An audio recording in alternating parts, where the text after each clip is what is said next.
Gue ya, kompetisi terberat ya di hidup kita itu bukan orang lain, bukan temen kalian ya, atau bukan kompetitor brand A atau B gitu ya.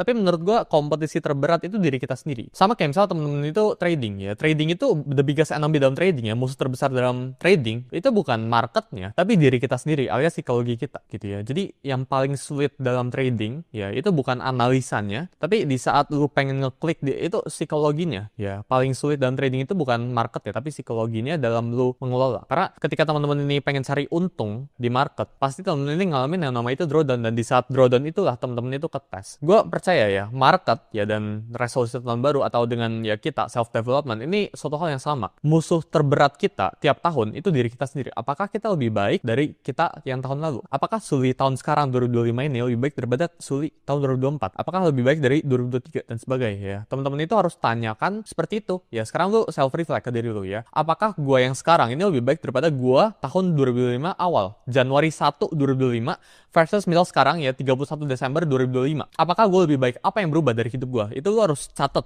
ya di kertas lu gitu ya. Jadi di sini gue pengen langsung aja share ke teman-teman ya, gimana caranya teman-teman ini bisa jadi pemenang di tahun 2026 ini ya. Jadi definisi gua pemenang itu apa? Pemenang itu ketika teman-teman itu udah lebih baik dari diri teman-teman itu 1 tahun yang lalu, diri kalian 1 tahun yang lalu ya. Jadi kalau misal awalnya, contoh ya, kita ngomongin secara moneter ya, secara uang aja ya, biar gampang ada tolak ukurnya langsung gitu ya. Karena kalau sikap ya, gue bilang lebih bijak, nggak ada tolak ukur ya gitu ya. Tapi kalau uang itu ada tolak ukur ya, itu ada skornya gitu ya. Jadi kalau teman-teman awal tahun ini punya 10 juta, akhir tahun itu ya jangan sama punya 10 juta lagi. Kalau teman-teman punya pekerjaan, awal tahun ini punya pekerjaan misal ya gajinya itu misal ya 10 juta gitu ya.